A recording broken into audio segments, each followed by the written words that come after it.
I'm gonna call this nigga Badass Kitty now in Cobra Kai. This nigga named Badass Kitty. Speaking of Badass Kenny, welcome to Get Your Bar. Oh, I say Get Your Bars Up. Welcome to S.T.A.R.K.S Smarks, sponsored by Get Your Bars Up Podcast, powered by Get Your Bars Up Podcast. But yo, man, welcome, man. I'm up here with my boy, the Hayes God. You already know my boy, my family. You know what I'm saying? Always guest host anytime he's welcome to come up here, man. But today we are talking about All Out Fallout, some Monday Night Raw, Smackdown, Dynamite. You know what I'm saying? All of that craziness that fell off for that weekend of wrestling, which was a great weekend of wrestling.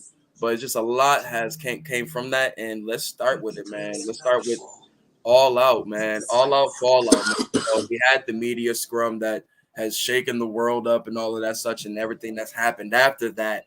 And all with things that's coming out from there that's been consistent, at least, is finding out that, you know what I'm saying, that the fight that happened after, you know what I'm saying, dogs were Kenny taking out Larry the dog has been one of the most consistent storylines moving through. What else? Nick Jackson getting knocked the hell out has been ultimately consistent. What else? We're still finding out about this. Who threw the first punch and all that such. That's always a sketchy thing to start with.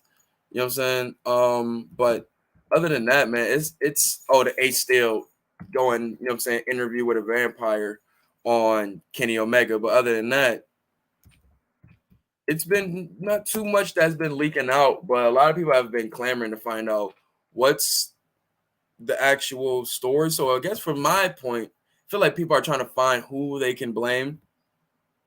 But other than that, it's just seeming like not looking good in nobody's part right now. What's his name? CM Punk has an injury now coming out of his match with John Moxley. I think it was a torn pec, if I'm not mistaken. And he's going to be out for another 6 to 8 months. On top of, you know what I'm saying, the suspensions that's been laid out. We got the Bucks with a suspension, Kenny Omega with a suspension, Christopher Daniels, Pat Buck, Ace Steel, and also CM Punk. All these people have been hit with suspensions and such. But even with Punk's suspension, with the injury, it's kind of like killing two birds in one stone. So that kind of helps. But neither here nor there. Definitely a shakeup in the game because you just had a dude who just won the title back. Four superstars who just won titles now having them all be stripped. And then they are not doing no interim moves this time.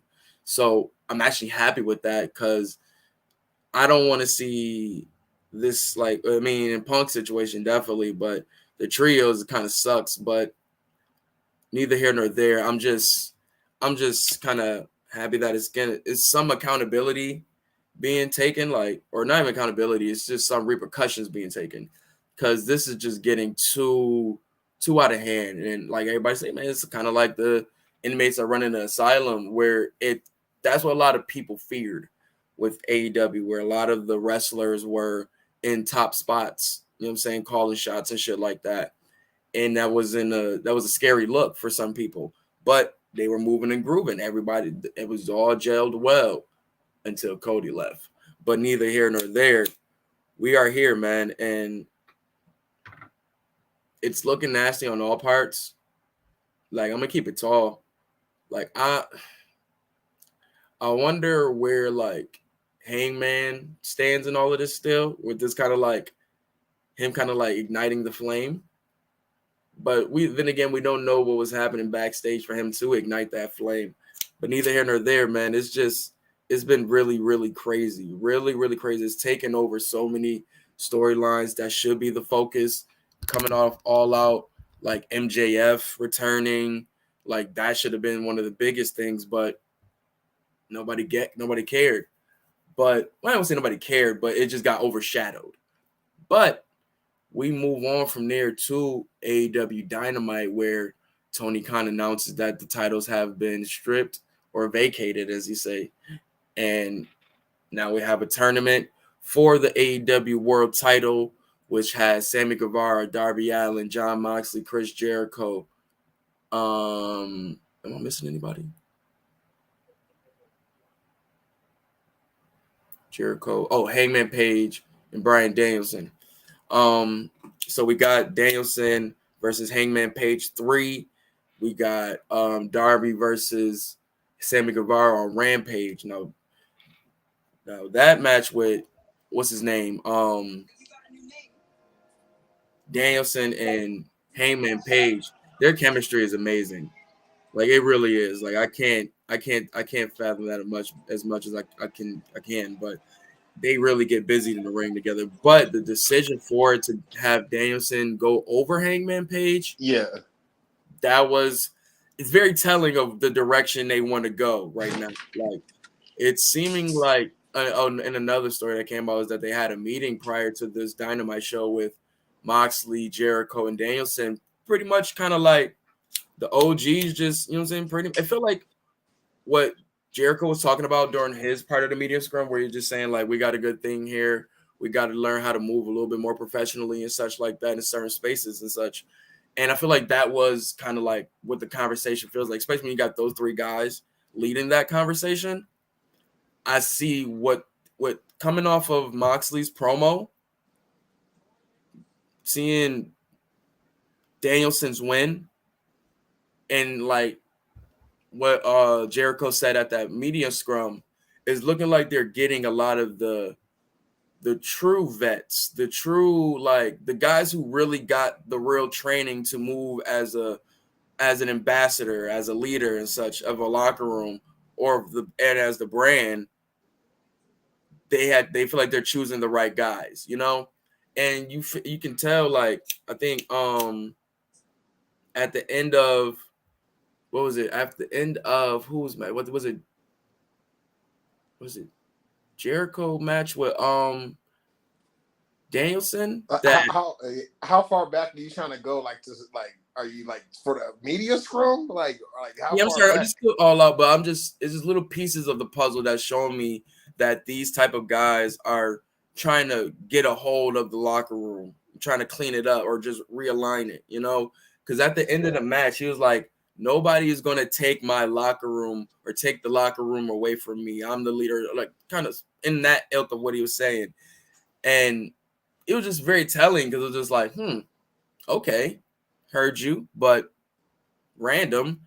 But then you see all this, you know what I'm saying, feel like in a sense of kind of like a power struggle back there.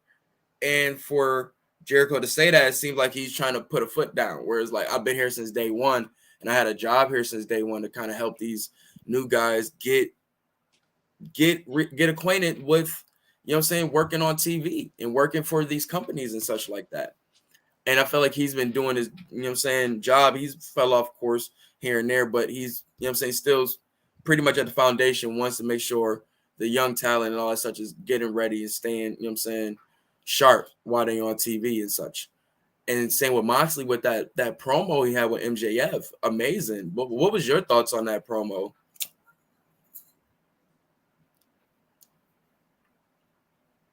Yeah, it's just everything when it comes down to this whole situation and AEW All Out Fallout is hilarious, by the way. It's just like you have to think about it. It's like they're all adults in this situation, regardless of matches and what happened. And it's just it's difficult to really watch as a fan, like. It's very, very. Yeah, it's difficult because it's like you're enjoying it from a violence and like gossip standpoint. Hate to say it, fans. That's what you're doing. You're sipping tea. Soap operas, bro. I hate to say it, fans. You're sipping tea. You are sipping tea. Like we all sipping tea right now. This is our love in hip hop.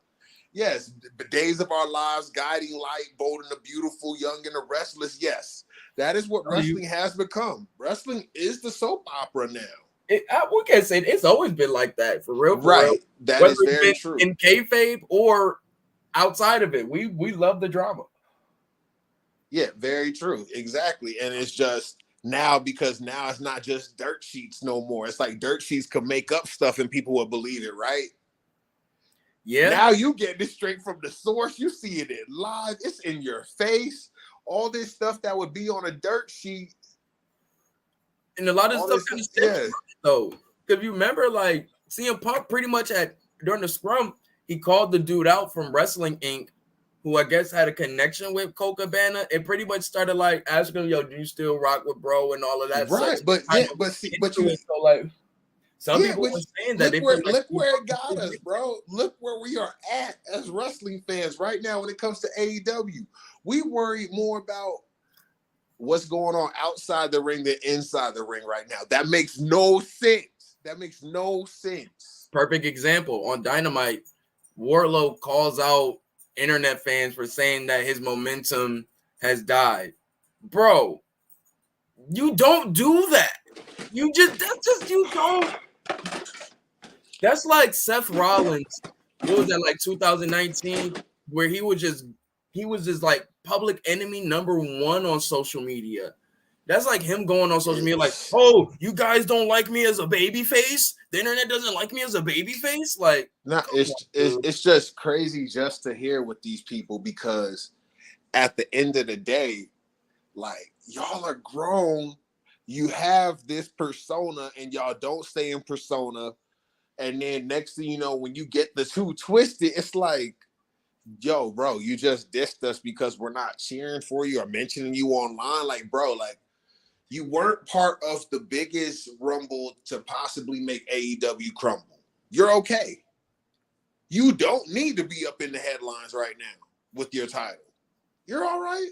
Wardlow need to keep it, not like keep his head down, but like, you keep your head down and work, bro. Like, don't, like, continue to work. Now, I will give him some slack, though, because I've said this since it happened, that the way that MJF match went down at Double or Nothing, given all MJF's drama going on with him, leaking into how, like, the finish of that match, in a sense, kind of fucking up Wardlow's push, in a sense, because it's like, how do you really follow that whole build-up up? Like, how do you even follow that, you know? And I felt like after how all that went down, it was like, it was a confusion, you know? Like, and I feel like, because for me, you got guys like Lance Archer that's around. You got guys like Mero. You got, you know what I'm saying? You got so many guys you're trying to build to at least be like a draw, at least, that somebody's going to get stuck, you know what I'm saying, walked over. But who's going to be that person? You know what I'm saying? And Wardlow's your guy. So who is going to be the people that he's going to have to step over? If like Tony's in a sense where it's like he can't make nobody happy right now. Like, how many dreams have you? Like, I'm trying to like I'm getting what you're saying, but it's just when it comes down to these wrestlers, bro, like, they have to realize you're in an overshadowing moment, bro. Like, you're overshadowed by the politics and the background scuffle of AEW. It's just what it is. For real, yeah. Right. This is top brass. Like, you're not supposed to hear about the CEO fighting with the CFO for money. You're never going to see that. But we just saw, especially like when the whole contract situation came up. Like, when that came out, like, people were like, man, that was, I don't feel Tony was probably like, God damn it. But no funny, like, I think these should be learning experiences in the future of why you should be building a stronger team, which he has been trying to do. Like, he's added new people to the, you know what I'm saying, to the staff to help in certain areas. But let's keep it tall. You guys are trying to build to be one of those multi-million-dollar, you know what I'm saying, type companies, but you still want to have wrestling at the focus. But we see where they're trying to go, you know? So you got to build a stronger team around you. Like, we got to keep it tall. Like, Vince had a strong team around him. You know what I'm saying? Like, I keep, like, people don't understand. It's like Vince is the building blocks of wrestling. Like, let's just be clear. When it comes to sports entertainment, he learned from all these other conglomerates. Listen, like, but no, like, but there's no professional wrestling really pre-Vince McMahon. There is nothing like the spectacle that he brought on. Right, yeah. Respectfully to Vince McMahon, there is no wrestling sports entertainment stuff predating him.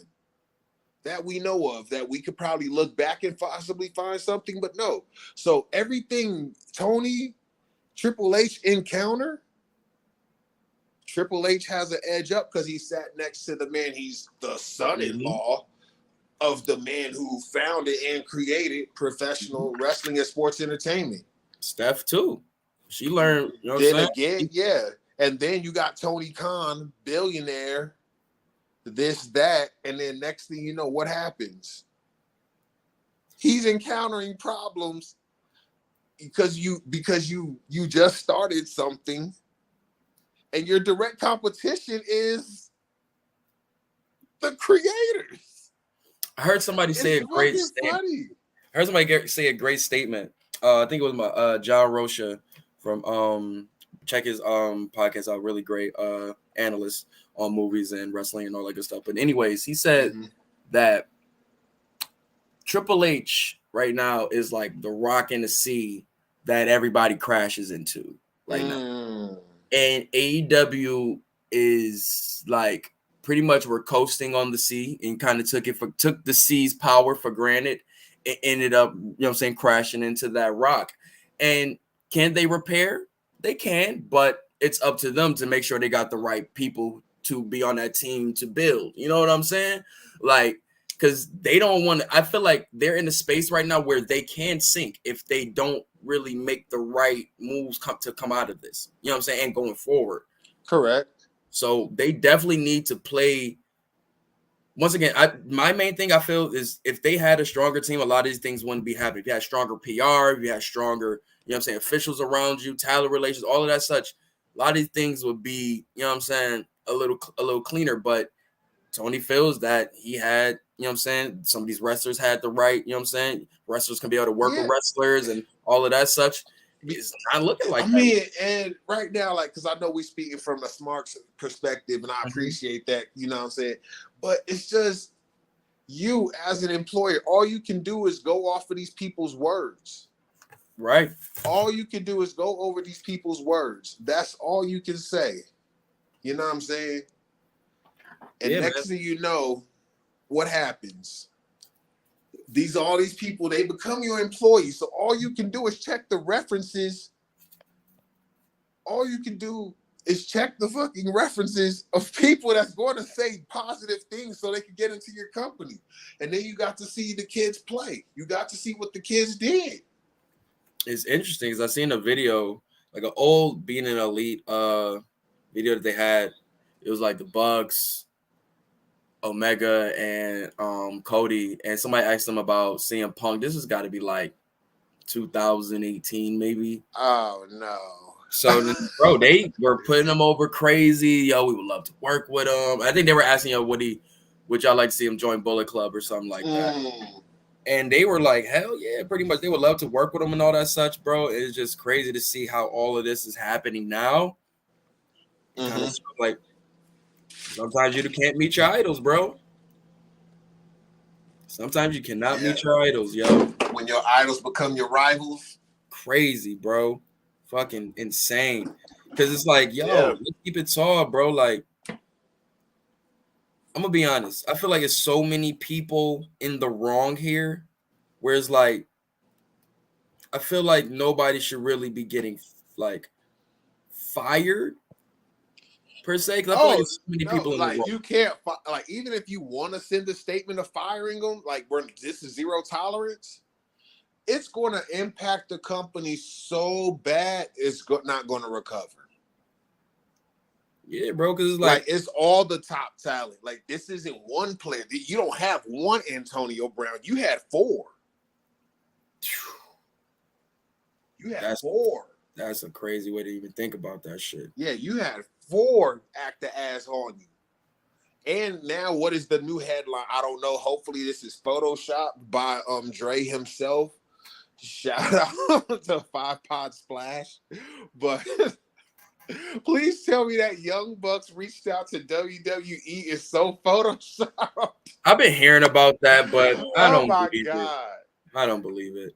Because one, if they did go to WWE, it would be so crazy because I feel they get mistreated just because of all the bullshit you put the company through. Well, then again, once again, we gotta look at how they did Cody, and they showed him love. Yeah, but Cody is generational. He's got you've Yeah, got but bloodline bro, he attached was to you. the main. No pun intended. No pun intended. You've got bloodline attached to you. Dusty is a made man in that motherfucker. Can I get an amen? Rest in peace. Yeah, but he definitely was right next to the Bucks when they raided. You know what I'm saying? True. Raw outside with the Bullet Club flag and all. Like they was wilding together, bro. Bro, I get it, and you know what I'm saying, and I know Cody. But that's the thing. Like I hate to say, it's kind of privileged, but it's kind of Cody is a made man. Cody can get away with a lot of shit. He probably that Omega and the Jacksons can't. Like, let's be real. Even Omega probably got more leverage than the Bucks, yo, because the Bucks been shooting for a minute. See, and that's the thing. I don't know. And it's that's the thing. Like I say, when you young, you do dumb shit like this. So Triple H could possibly whatever. Might let it rock. Yeah, let it rock or whatever. Cool. But at the same time, for you to do all this shit and then to reach out to WWE and Cody, like it's kind of like, hey, Cody's daddy went here. Y'all don't know nobody. Ain't even talking all that shit. Well, they do got connections there. Yeah, I know. Of course they do the indies and stuff like that. But yeah, so they got strong connections. It's a lot of ass to kiss, bro. That Pissant Company by Triple H would be so much stronger. Oh God. But nah, man. See, I still remember that. I'll shut up before I tell Vince to buy that Pissant Company. Oh my God. Billy Gunn was ready to fight, bro. It was kind of like you saw in his eyes, like daddy ass. Was he's like you're joking, but you dead ass serious when you say that too. It was kind of hilarious. But nah, let's talk about Dynamite, man. Dynamite, great show, man. They like I said, we started off crowning new trios tag team titles. We had versus the I always want to keep calling them the Good Brothers. I don't know why. The best friends, the Good Brothers. God. Like, oh my God! But good match, really good match, man. But yo, we got the Death Triangle being awarded the trios tag titles. We got finally Pac, aka Tupac in these streets. Tupac. Oh my God, y'all need to stop. No, it's not Tupac. Who posted the nigga? Eddie Kingston posted that shit, bruh. I think it was like a picture of him like on Me Against the World or some shit like that. Okay, that makes perfect sense because if I did Photoshop it, that's where I'd go. That makes no sense how hilarious that is. That is crazy. But yeah, first ever, you know what I'm saying, double champion. But I want to say shout out to them personally. Maybe they might get this clip because I'm a big ass fan. Mm-hmm. They needed this. They needed this, man. Big ass fan because it was just like I didn't like seeing them without gold, doing all that work, being a trio like / and you can't even label them a faction. Right. Because let's keep it tall. Having Pac with 2 titles definitely makes him look like a big thing now. You know what I'm saying? Like, he got the All Atlantic joint and he got the trios joint. Like, he about to be moving and grooving. Like, if he don't get TV time out of this, then boy, I know it's just something in the works now. I know it's something in the works, but they just don't like him or something. Because you got 2 titles that deserve to get TV time. You know what I'm saying? You're always having trios matches. You know what I'm saying? The Atlantic title can definitely be a Rampage title. You know what I'm saying? To keep, you know what I'm saying, some good wrestlers on Rampage. Like, I just think there's definitely, you know what I'm saying, space to keep these guys on TV. You know what I'm saying? I love seeing, Pac on TV. Like, there's no slight to the Lucha Bros and such, but they get love. Pac, he had a couple, like, I won't say hiccups, but just like COVID kind of fucked this shit up with traveling and such, where it kind of killed a lot of his momentum. And he had to really come back and fight to get a lot of that shit back. So, see, get awarded like this is very dope, man, because he's been holding it down since day one. Other than that, next we had other big joint. We had Danielson versus Hangman Page 3. Like I said, very, very great match. Before I went into that tangent, like I said, the match itself. Oh, you've been on one. You seem like you speaking with your heart today. You're not potting. You speaking with your heart today. I'm really liking I'm letting it rock. I'm Like, bro, you got me to the point where it's like I should just get off and just hop in the comments and all that. I'm joking. But it's it's to the point where it's just like shit. I'm like listening to this, like, damn, why I gotta be the guest today? You gotta be the guest on this good ass shit. Oh, okay. Shameless plug. I get it. But nah, dog. Like even before that match, like the Moxley promo we had, MJF come out on some super baby face shit wearing a Bills jersey. They were in Buffalo. Shout out to the city. Oh my God. Yes. Okay. Yes. But MJF came out with a Josh Allen jersey, being overly top. You know what I'm saying? Like pandering to the crowd and such. Because a lot of people saying, even what Jericho said at the end of the media scrum, he was like, I told MJF he's going to be a super babyface whether he likes it or not. So to see him come out and do all of this is just hilarious. Because you can low-key call it from a mile away what he was going to do, but it was hilarious. So when he started doing all of his, little babyface mannerisms and such, it was hilarious. Then Moxley came out, and you knew what time it was. You knew what time it was, bro. And when he got in that ring, and he was, MJF talking this shit, and Moxley was like, "This is not the time nor the place. I need you to get out the ring right now." When he said that, bro, it just felt like every fan who just been tired of a lot of just all of the politics and bullshit that's been going around with AEW right now is like, yo, this ain't the time for none of that bullshit right now, bro. I got some realign. What Lux be saying? The realigning. Oh my God! Not the realignment part. Not the Royce by 5'9" and no, not the 8x10 and then Royce by 5'9" and no. No. So when he called MJF on this bullshit, and MJF, pretty much pulled the mask off and such, and pretty much started, cooking. Yo, it was hilarious, bro. Josh Allen sucks. In sports, I was like, yo, Jesus Christ, bro. At least we went to the Super Bowl. Like, good Lord. But then, the Jets did. Oh yeah, he laid into y'all. Then Josh Allen personally. Oh my God. But what happened the next day? But then that's another story. I hate you. Shut up. But anyways, though, like I said, great little joint. Got him out the ring. You seen the intensity between them. Definitely would hope we get something with them down the line to follow what they did back in the, what was that? During Moxley's title run, his first title run, when MJF was doing a campaign shit. So that I thought that feud during that time was very interesting. And they had some really good chemistry in the ring, wrestling wise, because he didn't make them use the the paradigm shift.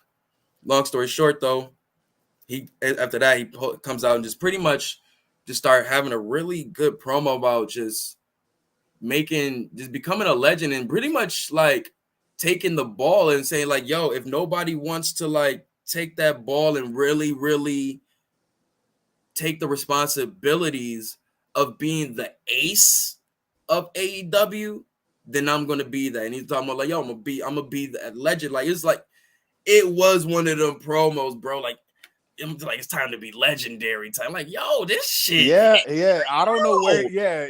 I don't know where he's going. Yeah, I don't know where he's going. I don't know where he's going, but yeah, go Moxley. Moxley, like just seeing what he's done this year, bro.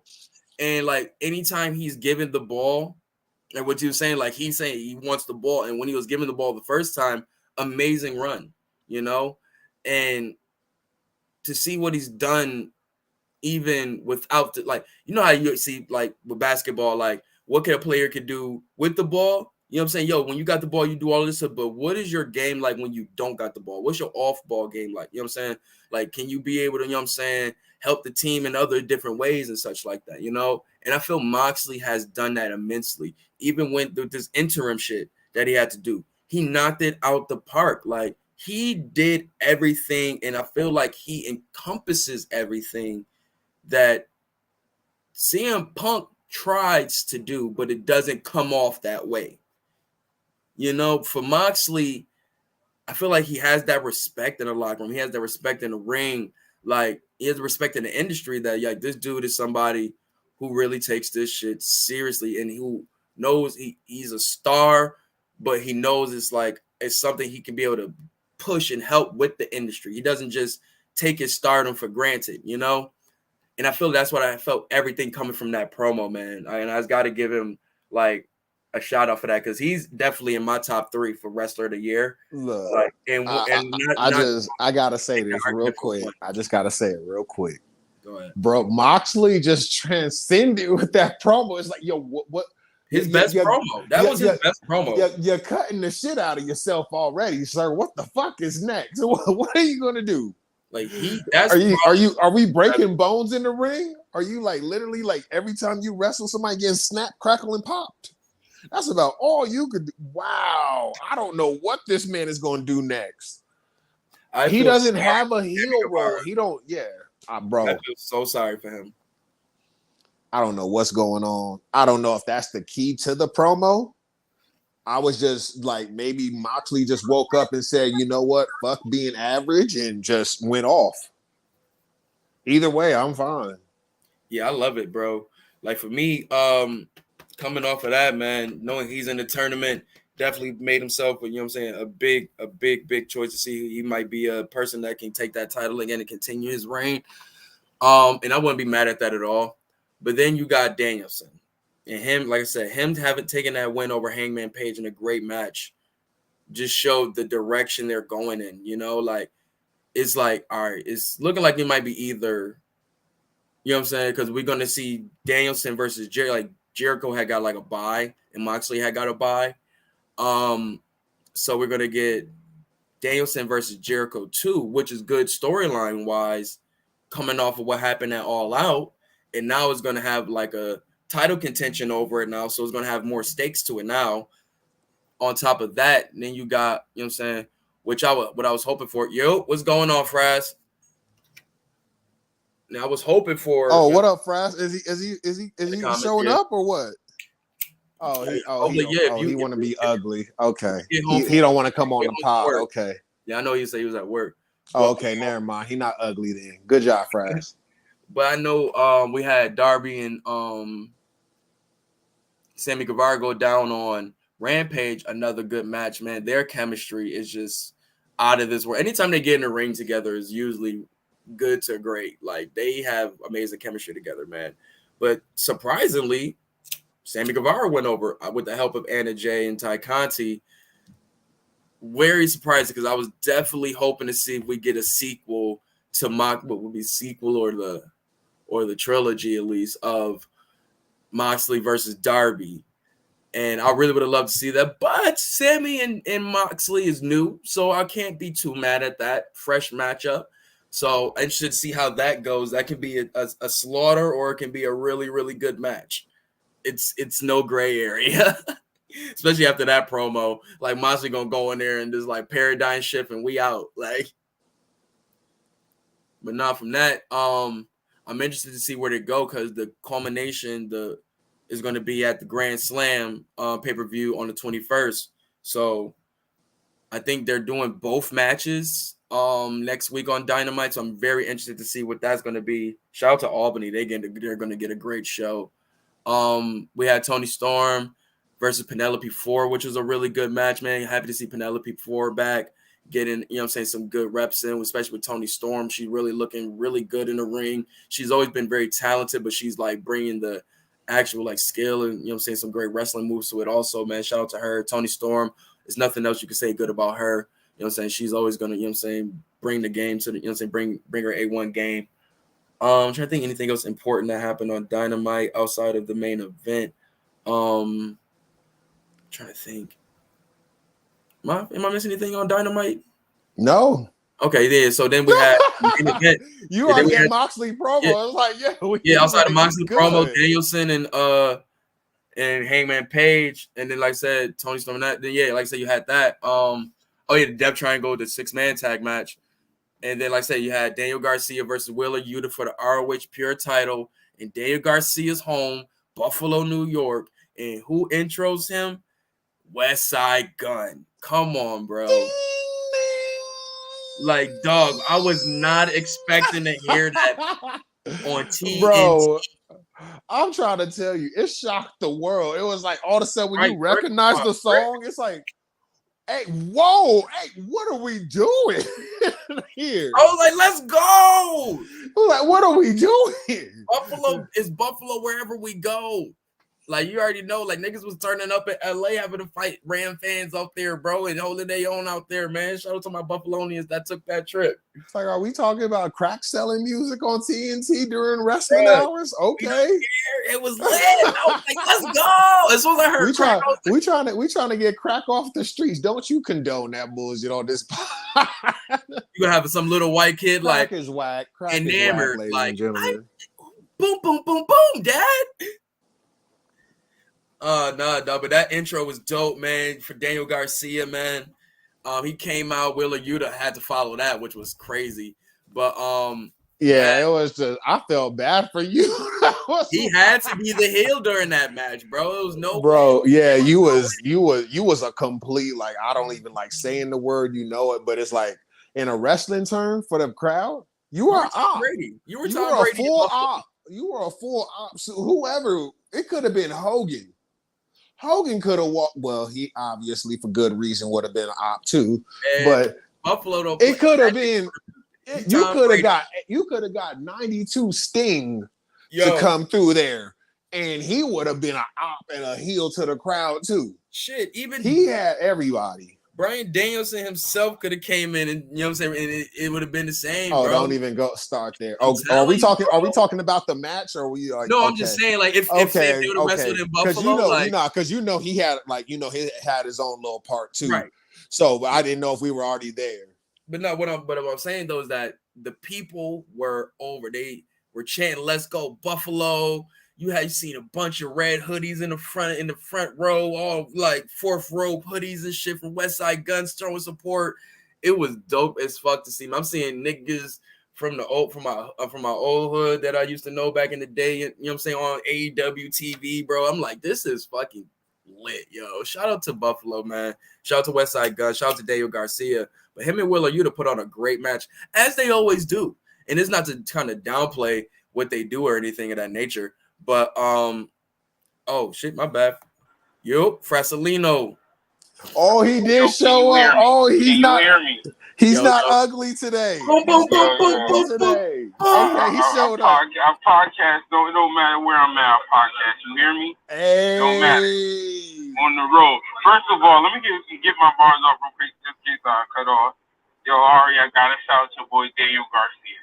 Fire. That was fire. That is how you continue a push of a new up and coming. And you know I'm a fan, because that's my big thing with AEW. I'm not one of those that saying, oh, WWE guys on top. I get that. But my thing is, regardless of WWE guys on top, you still need to push AEW guys. And Daniel Garcia, I'm not going to lie, or you might like this. Out of everybody besides MJF, to me, he's been pushed the best. He has the best, to me personally, he has the best. And the reason why, and let me explain why I got Daniel Garcia the best. Because he, to me, has the best natural feeling push. Like Darby Allin, like shout out to him, he's a rising star, all of that AEW star. But that was kind of forced, in my opinion. Good force. I'm not mad at the force, but I'm just saying when you go by the push. Hey, yo, and then who else? Ricky Starks, I would put second, but Daniel Garcia, it's just how you going from one. Basically, what I just said, they're utilizing their WWE guys, top stars, creating a new star, making him a big star. Not only did he go through Chris Jericho, he went to Bryan Danielson. We already know his resume is unbelievable. Like, if people really want to talk about it, if you really want to look at Daniel Garcia, his resume is unbelievable. Win, lose, or draw, that is amazing for a newcomer. And then on top of that, y'all give him a WrestleMania type entrance. Yo, it was beautiful. Got it. This man, I have no, because like this, out of all my complaints I've been saying about AEW, Daniel Garcia gives me hope for them. He's a made man. His whole story. He's a made man now. Self-made, it's fire. He's a made man. He's a made man. Y'all know I like storyline, and and then to go from his story is so good, he wins the title, right? Now we're literally in the middle of, okay, you beat Yuta, so is that and Bryan Danielson put the title on you? It's still a question of, are you still with? Because you know they could easily do a swerve, or I'm still with Jericho. And that's my part right there. And I put that in the chat last night. Like, that's the only way I really see Jericho coming out of this match with Danielson next week. That's the only way I see I kind of. Either or, and I will say, because of Daniel Garcia doing such a great job as a fan, I can't just be like, okay, I want you to go with the Blackpool comeback story. With him being good, and I want to see where he can go with his character and stuff, I'm a little intrigued if he stay with Jericho. I'm not gonna lie. Like, I will be interested. Even though me personally, I choose the Bryan Danielson story because I like the Bryan Danielson and Willa Youth. Moxley bringing in Yuta. It's just like Blackpool Combat Cartel is doing the job.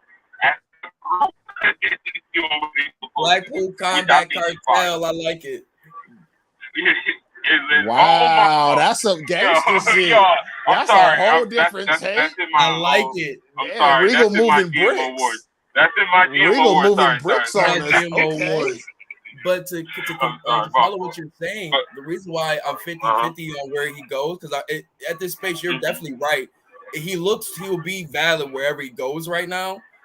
Because you gotta remember in the initial inception of the BCC, but British Blackpool Combat Club, he said Moriarty, he said Yuta, he said Garcia, you know, and Garcia was one that always happened to me because like they're, you know what I'm saying, that's his son, you know what I'm saying. Moriarty already doing something though, right? He went not with Stokely. Yeah, he was Stokely, and he's just. I think he's going to be a main. That's my early prediction that he's going to be one of the biggest. How they doing with Yuta? I think Moriarty is going to get that type of love with MJF. I really do believe that. I hope 2023. Not saying it's going to be. Yes. I like that. This year, like that. And Moriarty. That will cut out my complaint. I feel you because they will get Yuta, beautiful job. Garcia, this is damn near immaculate. And then if you could do Moriarty as a heel route, that's fire. Think about it too, though. The thing, like Ricky, he can hold his own on the mic. Garcia is still working on that. The wrestling side is perfect. He has the blessing of having Jericho. Honestly, I don't think Danny Garcia needs no more work on the mic. Like Paul's he is a little bit. But as I'm saying, I'm not saying he's horrible. I think he's there. Like, I'm not saying he's a legend. I'm not saying, but on like promo wise, he is doing like since Daniel Bryan, my God, Bryan Danielson's match. Right. He's really been talking like now that he's comfortable now. He's become a meme. He's getting it. He's getting into his own. He's coming into his own. And that's exactly what I'm saying. Like what I say, he has the blessing of having Jericho and Danielson as for your tutelage. You know what I'm saying, to pretty much like guide you through this shit and like give you like mad game. Like you coming out of this shit, you should be coming out of this shit like as a whole new person. You know what I'm saying?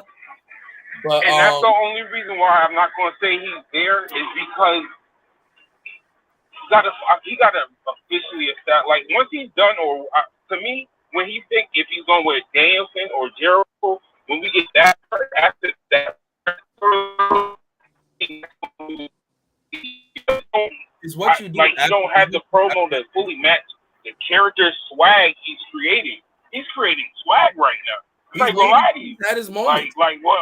He showed yesterday some love. Like if I think of Buffalo, I'm like, yo, guys, West Side Gun type level. Like he's holding that swag. Like even if it's promo and the side stuff he's doing, that's what I'm saying. So the only I agree with you, Cole. I don't think he's horrible or nothing at the mic. The only reason why I'm not saying he's there is I feel like we're not going to fully see how he does on the promo until he picks what side he's on. Because after he picks what side he's on, I think that's when they're going to give him a lot more Like if this was Bryan Danielson, that's when you're gonna start seeing that Jericho and Daniel Garcia type promo. And then the second round, then he'll keep up. I think he's gonna do his full heel route. You might see the do-rag again. And then start talking crazy to Bryan Danielson. Danny. So that's what I agree with Cole. It's just the only reason why I'm not saying he's there, because I'm gonna wait till, because I feel like once he picks, that's when his rivalry is gonna show. You see promo. that? He's like, you see that? He agreed with me, but he just waiting to agree. So it's a postponed agree. So I'm good. I'm ready to pod. I'm ready to pod today. It's a postponed agreement. I'm good with those. I read the bar. I read the bars. Yeah. At least you ain't say I'm wrong. It's just I'm gonna agree with you later. At all. I'm gonna agree. I don't agree with you now, but I'm gonna agree with you later though. I got you. So, Fred, what's your early prediction for this tournament that they got, man? I was telling Cole that from what the meeting, loved it. We heard about the meeting with Danielson, Moxley and Jericho, a lot of the pretty much the vetted WWE guys, and seeing what they're like from Moxley promo, Danielson's win, where do you see them? They're going with who they want to have as the next title holder, the leader of the company. It's weird. I know it's still put them in a situation, but I know you don't want WWE titles. But I am intrigued with right now. You kind of need it right now. Because I'm not going to hold. The only reason why I'm saying that is because Bryan Danielson, and then it's not me biased, because I will tell people that man should be in my top 5. I have my reason why he's not me, but he should be. But the reason why I'm saying this is because, bro, he's just good at the top. Basically, what they want from CM Punk, not to bash on Punk or nothing, Bryan Danielson can deliver, bro. Mic skills, in-ring, media scum, he can handle all of that. Let's be real. When's the last time you heard somebody in any company said they don't like Bryan Danielson? Talk your talk, dog. I got you, Chris. Eddie Kingston. Ooh. But Eddie Kingston damn near don't we're not going to go there. He said he ain't like him. That's Eddie Kingston. He don't like him. I'm so mad I gotta let that comment rock. I want to disqualify Eddie Kingston. Nah, because if I disqualify Eddie Kingston,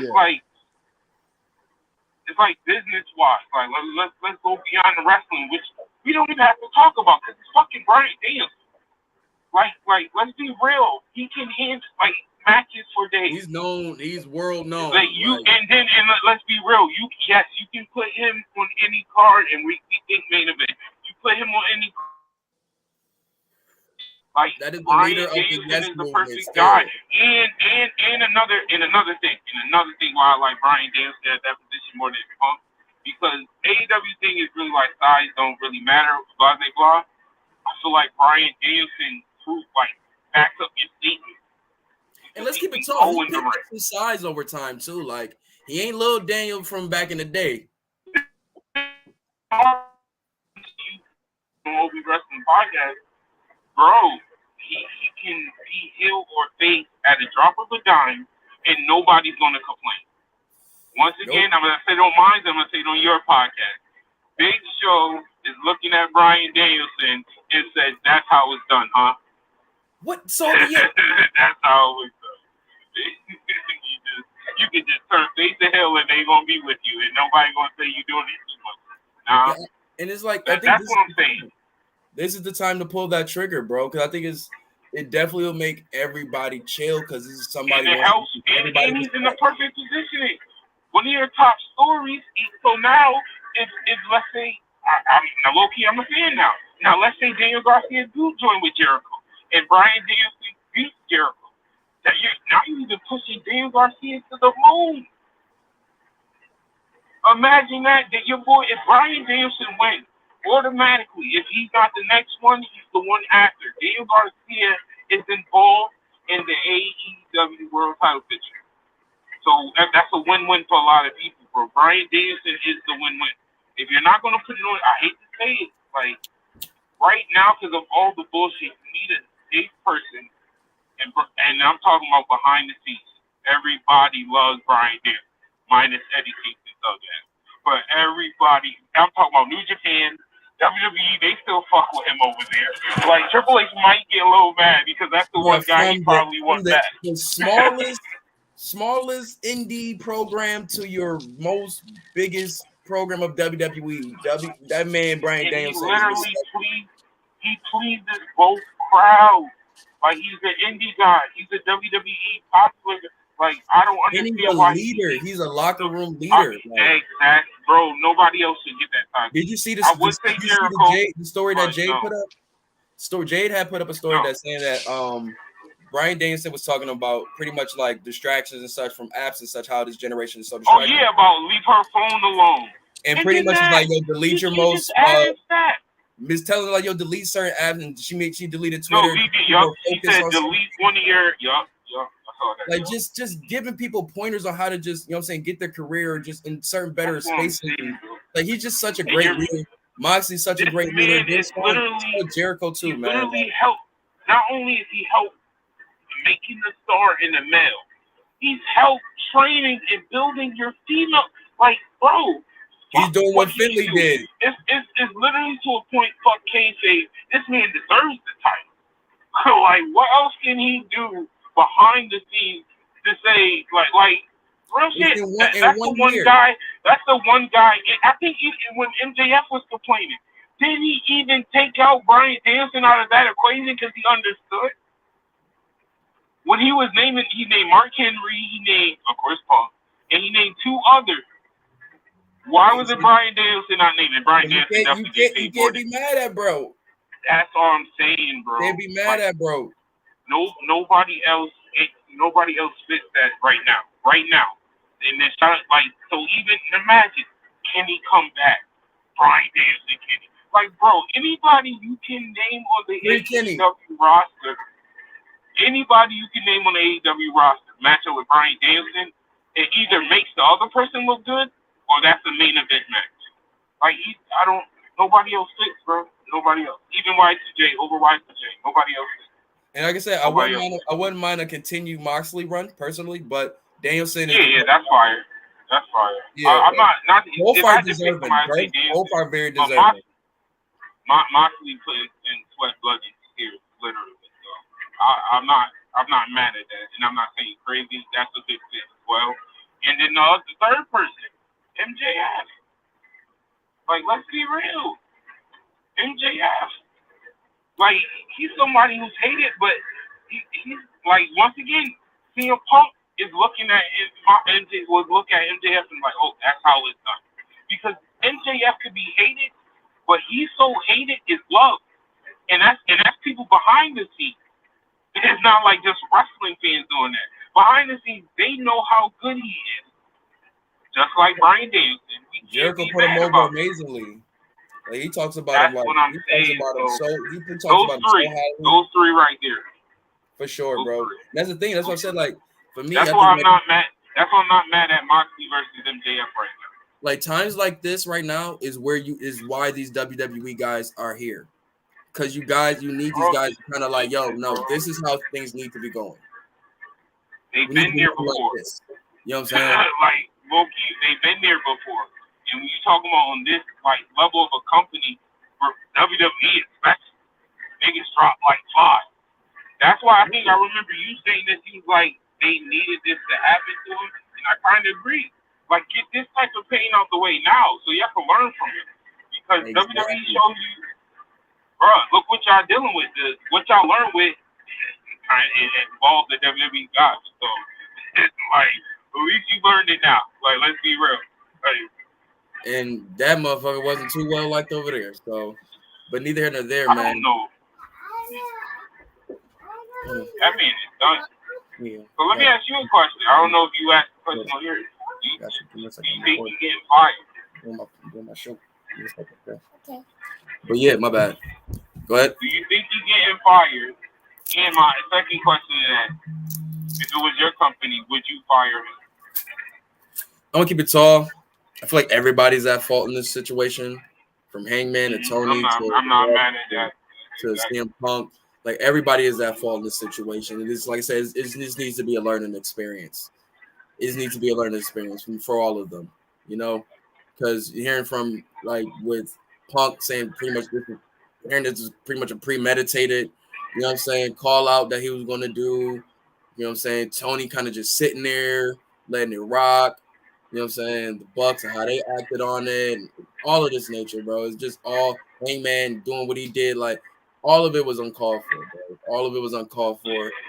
You know, everybody, all parties need to learn from the situation. Did you talk about that? How Hangman kind of started this game, and he's not the one not being hanged. Oh, okay. And I'm like, where's the double entendre in his name? The double entendre in that being name. That's why low-key think he's been taking these L's on the low. Like, he's been on a low-key losing streak. That's true. Like, outside the win that they had to get to the finals, where Hangman been? This backstage drama is so bad. Like, I have to do this now. I low-key want to give AEW credit. Like, when I look at the overall, like, recovery that happened on TV, the it's a good job. If anybody, that's who I want to be. And once again, just like Bryan Danielson, that's a perfect team because that whole team can play a tweener. They give me face, or well, besides Ray Phoenix. Ray Phoenix is always going to be a face. But other than Ray Phoenix, never not like nobody would never hate Ray. Yeah, I was about to say nobody would never like. He can low blow, and somebody gonna find some good at you. Oh, he did it for the cause.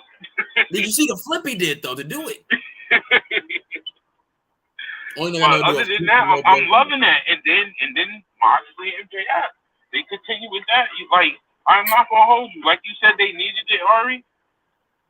The drama was so big, but they did a good job. Like even Tony, I like personally, business wise, finally. Like everybody talking about they want to know this. No, I'm gonna be that fan where I'm gonna tell the fans to relax because the one thing we've been telling this man to do, he's finally doing. Shut up. Just shut up. Just sit there and shut up. Just handle your business behind the scenes. Yeah, that's so. So honestly, I'm gonna be that guy. I'm actually probably like everything.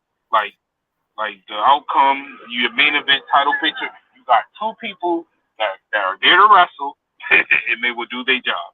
They're not necessarily injury prone, especially Moxley. I don't know how Moxley, but anyway, Moxley just does it. That nigga's bionic, bro. Believe in injury. Yeah, he just believe in injury. He came back bionic. And MJF on his men's ways. So he low-key came back a little bigger. I'm like, yo, okay. But nah, man. Damn, Dynamite was fire. Rampage was actually good too, yo, man. Dax and I didn't see Rampage. Dax and Claudio put on a great main event, man. That was good. Darby and Sammy put on a great match. Sammy went on. He's going to be going over to face Moxley. I pray for him because after that Moxley promo, I pray for anybody that's in the ring with Moxley. Yo, Danielson makes this turn. Yo, Danielson has to be the guy, bro. Like Danielson is at a point. They even, and shout out to them, they put him at the point where he needs to be their new guy, bro. Think about it. With Daniel Garcia, Y2J, and then even the Ari. Imagine that story and how fire that would be. Moxley versus Bryan Danielson both being combat. Like, where does William Regal step in? Where does Willa Yuta step in? And then if Garcia joins, where does Garcia, like, even if they don't break up, I'm not saying it has to be automatic. Yeah. Because the way they operate, they with the smoke. Who put you so on? That makes sense. Exactly. They with the smoke. Yeah, William Regal. But Blackpool, like, they more MMA fighters. That's why I was like, it's okay if you take an L, stuff like that. Exactly. And that's why I love their crew. Yeah, because think about how Yuta got in. And that's what I'm saying. Daniel Garcia worked. Him and Bryan Danielson fit. And that's why I said I would be fine with that because you see the pattern. Because low-key, if Daniel Garcia joined, it's just the same, but the difference of how Yuta got in, like Moxley, they had a banger classic. You prove yourself. William Regal slapped you. All right, so now you in. Exactly. So with Daniel Garcia, him and Bryan, two bangers. I mean bangers. Oh my God. Danielson he gonna get busy with mad people. Like, bro, I'm gonna keep it tall. It's a travesty, and Merrill said it himself. It's a travesty. I'm not in this. We didn't say it, but he should have been in this tournament. There's no reason why he shouldn't have been in this tournament. I love Jericho. We don't want to talk about that. But Merrill probably could have. Yeah, no. It probably could have been like Merrill. If Merrill could have been there instead of Sammy I don't want to talk about Merrill being in. But so much pain. Merrill was talking. He had a really good promo on Rampage where he was pretty much saying like, pretty much God has kept his beautiful, flexible wife in gold away from him. So he's pretty much like fuck God shit again, pretty much, yo. You know how he be on this shit. This is the second time he's a heel. So they woken up. They realized he should be a heel. They realized. Is that what you telling me? That's what I'm I not feel. Gonna lie though. I feel like I'm not gonna lie. I need Merrill versus Brody King. I personally feel he should be going on a rampage, bro. At least back to where he like a monster, right? I want to see him versus Wardlow, but I want to see Wardlow get his fair shake. So just let him go on his war path and go straight to like the heavyweight division, bro. Like a monster tweener. I agree. I'd rather him take the L for the title. I don't care if you face. Yeah, I don't care if you face or heel. I'm gonna destroy you. I need that world title. I would love to see Miro versus Moxley. That's money. That's money with or without the match is money. I'm sorry, my money match personally. I know it won't be a heavyweight picture, but still, that's a pay-per-view match. Miro versus Brody King, bro. Oh yeah, that's the one. That's the one. I ain't gonna lie to you. That's the one I want to see. For real. I would start it off with that. And then you lead up. That would be a good path. Number one contender match. That would be fire. So what are we doing with AEW women's picture, especially like tag division? Well, right all now. Right, well, yeah. This is where I sign up and hit y'all back. Jade is the best. We Wrestling Podcast. I don't get your bars on podcast owner next door. You already know. Sit back and relax. I just asked a question. But nah, son. I think they're in a good space right now with Tony. In the forefront with the AEW women's division. Great wrestler. The same things. Nothing but great things you hear about her. Always willing to work. I mean, I think she's a solid draw. Like people do want to see her. You know, at least the wrestling side. You know what I'm saying? But I think she has a great look. You know what I'm saying? So it's like she's somebody I would definitely want to market. You know what I'm saying? But once again, you got to build that. People want to have that feeling of that Thunder Rosa versus Britt Baker feud again. Like, they need to reignite something like that. Now, they might do that with her and Jamie Hayter because she definitely keeps saying she wants to wrestle her, especially with this rise of Jamie Hayter. I would like to see them probably pull the trigger on that. Tag titles, I think, would be something, interesting for them to do. They do already got 2 titles, so it's enough space for them to move around. But tag titles will definitely give more time for women to get some rest. Their main thing right now is they need more time. So get them as much time as they can. Shoot, Serena Deeb and Madison Rayne had a good match on Rampage. You know what I'm saying? Yeah. Like AEW, people don't give AEW the credit they deserve for the talent that they put out. Because they got some fire matches on Dark, bro. Like, Dark is not it's not an indie show. Like, Dark is really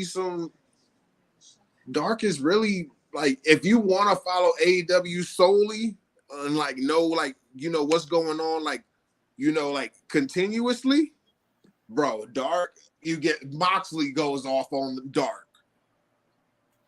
Moxley blades on Dark. Let's blade. That's how I feel about Rampage. On you too. That's definitely how I feel about Rampage, man.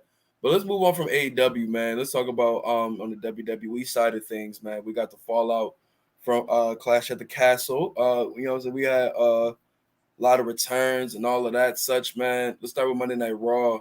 We had Braun Strowman returning on Monday Night Raw. Everybody on the internet already heard about it, that he was going to be coming to WWE. And when they seen it, it was just like, oh, shit, it's for real, for real. You know what I'm saying? It sucks that he had to bury a tag division just for his return. But, hey, welcome back. It's same old Braun. Braun tripping. Ha ha ha. Yo, like how you pull a Titus O'Neil on your return? Bro, I just died because it's like I didn't know if Chad Gable was meant to like just run out the way, like I'm That's what I thought. whatever. And then next thing you know, I saw him like completely fall. It was like, damn. Like, come on, dude. Back to your it was just hilarious because it was just like, I bet, cool. You back now. You back with your girlfriend, wife, fiance, whatever she is. Shout out to Raquel. But they got him on SmackDown though, so it's good to see him. Yeah. So now it's just like we just waiting to see what's gonna happen. Possible new challenger for Roman, kind of like elongate his, reigns to WrestleMania. Other than that though, man, we had the Fatal 4-Way tag match was good though. We had I think it was Street Profits, New Day. What was it Los Lotharios in there? And Alpha Academy. Really good match until the Braun Strowman moment. What else you had on there going down? You had Miz versus Bobby Lashley in the cage match and the whole Dexter Lumis situation with that. I love what they're doing with that, but hopefully they kind of like fast forward it a little bit to kind of see like where they're gonna like go with it. Hopefully we get a match at Extreme Rules. You know what I'm saying? To finally see where they're gonna go with this feud.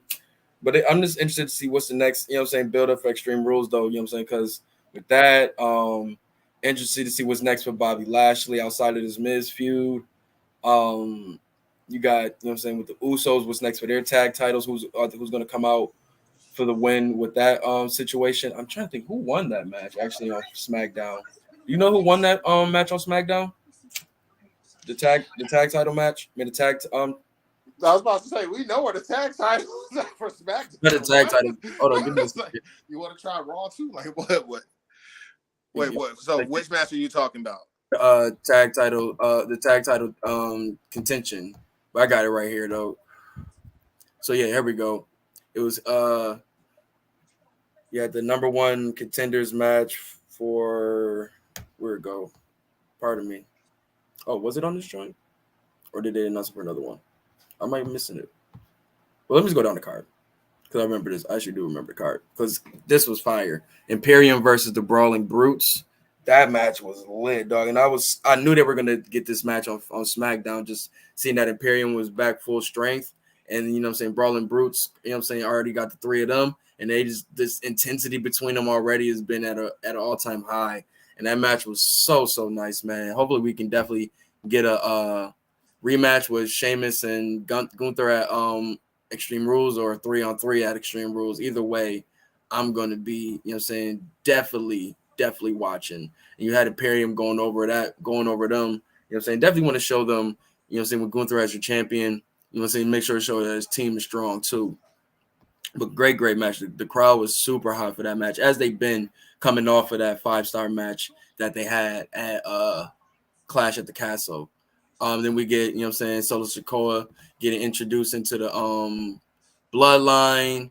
That was cool to see, man. Him, Drew McIntyre coming in to get his revenge, and you had Sami Zayn pretty much taking the shots for the team and such to pretty much show his loyalty some more. You know what I'm saying? Solo Sikoa shouted him out later in the show to kind of ease that tension that everybody thought that was going to be there at the moment. But we never know though. We never know. But that moment was definitely cold though. What else did we have? We had Aaliyah and Raquel versus Toxic Attraction. Is dope to see Toxic Attraction on the main roster. I'm interested to see if this is a permanent thing. Are we going to talk about the the questionable parental advisory moments with this? Oh man, Aaliyah was trying to clap them yams, bro. Like it's like I'm all for it. Like if that's what she is, that's what she doing, cool. But it's just like from a kid's standpoint, and it's like because you got to watch all this stuff now, right? Like FCC, all this other shit and all that, right? Right. So next thing you know, I'll sit up there just like, wait a minute. If we watching all this stuff we putting on TV, wait a minute, her jumping all over the girl, kissing on her, whatever, stuff like that. Really don't care. Like, Brother Braun, what's up? What's going on in your household, B? You trying to set something up? I ain't mad at you now. I ain't mad at polygamy relationships. But nah, dog, it was a good match, man. I'm interested to see if they're gonna keep Toxic Attraction up there and kind of have Mandy go on a solo run in NXT to kind of see if she can hold her own as like without the crew and such, which would be very interesting because I feel like they've been trying to build her to see if she's like a actual, like, you know what I'm saying, build her into an actual superstar. You know what I'm saying? And once again, Toxic Attraction, really nice heel tag team on that I think can be able to, you know what I'm saying, add to the tag team, you know what I'm saying, situation that they need massive help with on the main roster. Also we had obviously, you know, you could say we had Raquel and Aaliyah going over, but it was a solid match though. We had the Fatal 5-Way for the number one contenders match for the women's title with Liv Morgan sitting up in the stands and such in the skybox watching the match. But we had Ronda Rousey pretty much running roughshod on the match. And it was an elimination match, but she pretty much ran roughshod on the joint. Her and Sonya Deville had a little MMA one-on-one going on during that match. What was your thoughts on it, Cole? I dig the MMA in the squared circle. Like, that's just me. Like, I'm good with it. And it adds another element to the wrestling. It adds another element to the sports entertainment. Sonya Deville, I believe she needs to get more shine based off of this. Shayna Baszler. Round game was looking a little shaky, baby. Yeah, I mean, because it's just like everything is sitting up there and how you say, it's so new, but it looks like they may be trying to do something. That's why I used to be a fan of Shane's Raw Underground. It was like you could have really did something with that. It was like minus the choreography and people like trying to make it like whacker than what it was. It was kind of like just it was dope. You know what I'm saying? It could have been something. Definitely. But I like that they you know what I'm saying, Ronda like gave her that look. But obviously, you know, Ronda had to go, you know what I'm saying? She had to be the one that, you know what I'm saying, take that joint, you know what I'm saying? So we're going to get Liv versus Ronda at Extreme Rules in that rematch. And I'm very interested to see the route that they go, man. Because I'm going to keep it tall. I think Liv days are numbered. Oh, they have to. Like I said, I'm a big fan of that skybox and you looking up to like where that title is all the time, like, you know, like the WrestleMania view kind of. But I'm back to like that 90s view where she's sitting in the skybox, like looking, she studies her competition. She gets to look like, so, you know, she's taking it serious now, stuff like that. So it's just like, and it's really dope to me because like just that angle and you get to see like, oh, there's beef right there. Oh, the champion is right there. Oh, what they doing back and forth. You get to see all the lingo. You get to see all the talk, all that. After the match. Yeah, it was dope. Yeah, it was dope. Like, but the MMA stuff, I'm all for it. Ronda just throwing people around, it's got to stop. Like, I need Ronda to look like she's got some competition because next, you know, she about to fight Liv and Liv going to look like a rag doll to her. And if you get one of those again, it ain't going to go well. And now you got her, you know what I'm saying, teasing the team up with her, Shayna Baszler. That's going to be destructive. It's going to be very scary for the women on the roster if they link up, bro. Very scary. Yeah. After that, we had Street Profits and Hit Bro versus Maximum Male Models and Los Lotharios. Solid match. It just reminds me of a tweet that MVP put up. We're saying don't put all the black wrestlers in one group together. You know what I'm saying? Or just all up and such. And that's exactly what they did for Hit Row and Street Profits, bro. Like, it was inevitable to see what they was doing with that. But the biggest outcome of all of this was after you know what I'm saying, the Hills lost. They had a like little exclusive video that they dropped on, I think it was on YouTube, where Max Dupree teased his LA Knight gimmick. You know what I'm saying? And it seemed like they might be bringing it back, yo, which I am happy, bro, because LA Knight was so geared for the main roster. So geared for the main, where I was always surprised why you know what I'm saying, he wasn't kind of like just like shot to that moment to up there because he had everything he needed.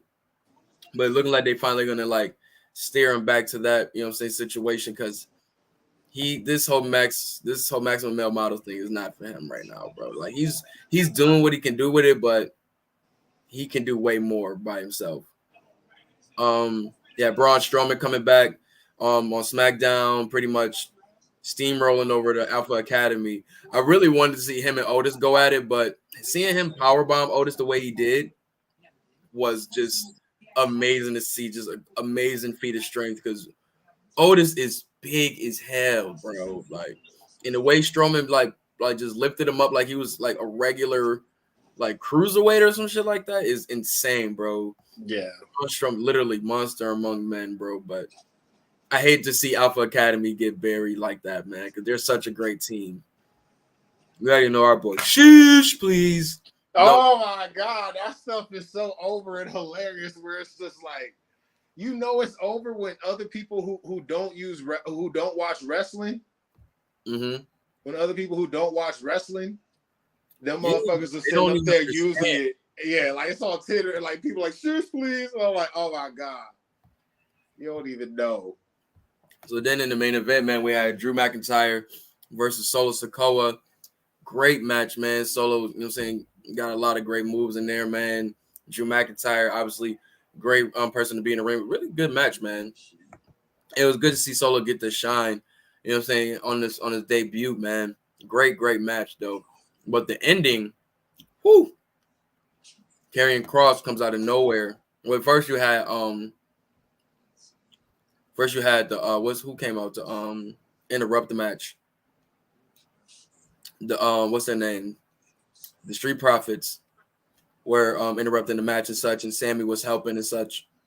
And then I was saying the Usos were interrupting the match, and Street Profits came out to help. They were all that craziness outside and such. But while all that was happening, Karrion Kross came out of the cut in the screen. Also, NWO shit instantly turned to black and white. And you just see Karrion Kross choking the man, Drew McIntyre, the hell out, bro. In the show, you know what I'm saying? It goes off from there. And I've been waiting for them to finally get to this because Drew McIntyre versus Karrion Kross is going to be a fire match, bro. The intensity that's going to be there, oh my God, them dudes is going to definitely tear the house down. For sure, man. But all in all, man, SmackDown was a really good show, man. As they've been knocking it out the park. And it's shown that they really don't really need Roman there to have a good show. You know what I'm saying? They have so many great players around that they can, you know, still have a great show. I mean, same with Raw right now.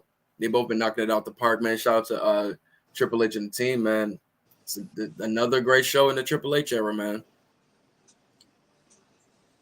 Yeah, I mean, the Triple H era, the post McMahon era, we've got a lot to look forward with WWE when it comes in terms of storylines. And it's not just one storyline. It's not two storylines. Mm-hmm. Everybody pretty much there has an active role, which is why you can have a Drew McIntyre versus Solo Sikoa main event. You know, you can't just do that with other companies. Like everybody, we got to put a title up. Yeah. You know?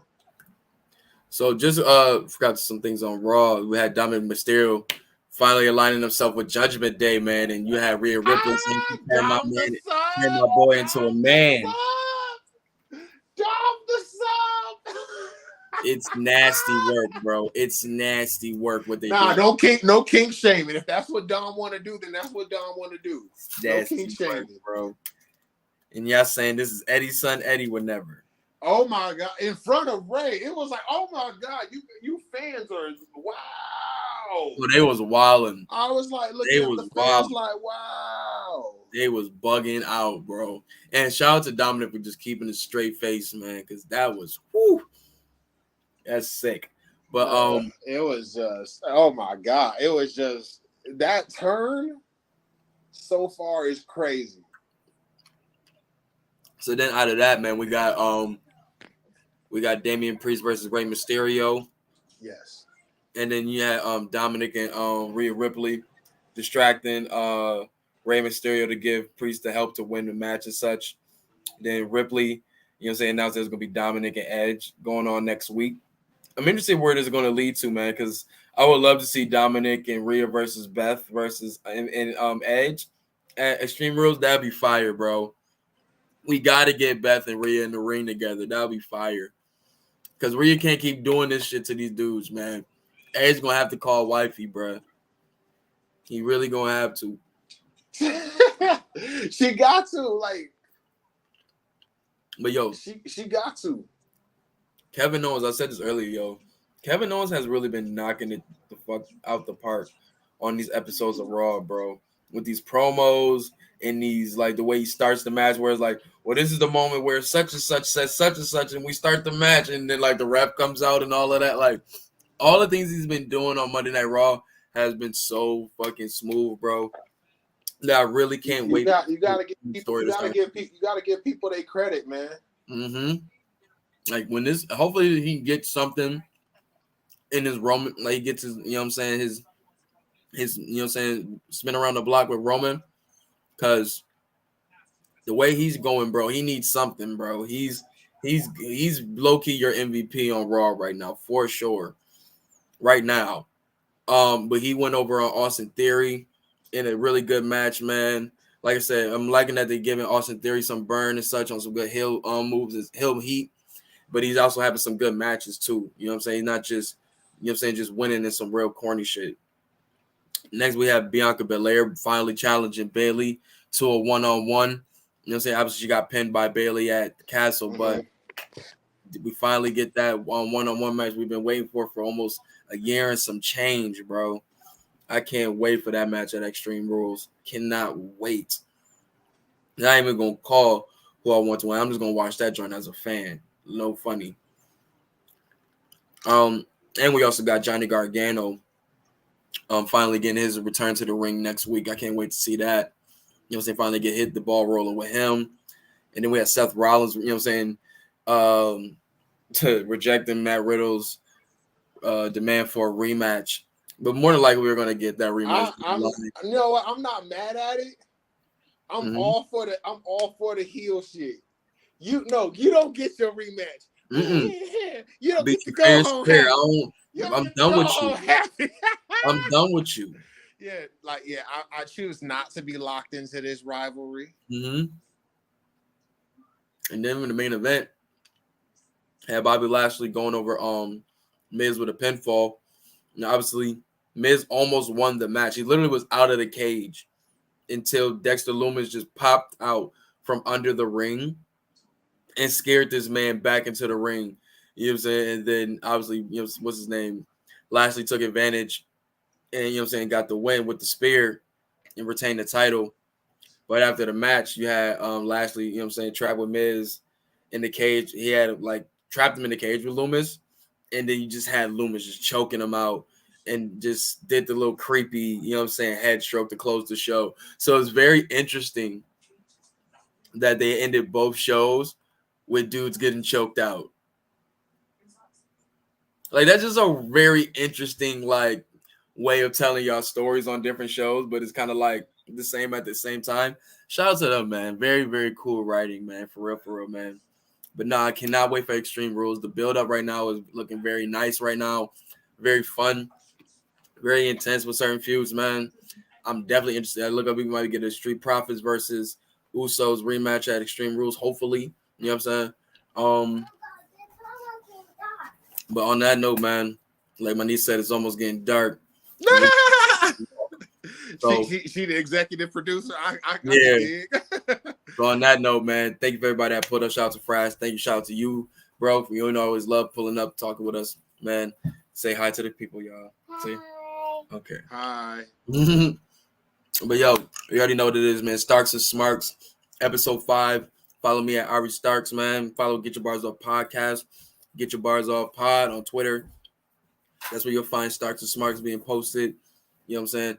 Yo, bro, let them know if anything you want to plug anything before we get up out of here. Stoners Next Door episode coming to you soon. sooner than you think, and we're gonna be out here in these streets. Yes, sir. Look for the content. Bang bang. And on that note, man, we out of this joint, man. Love.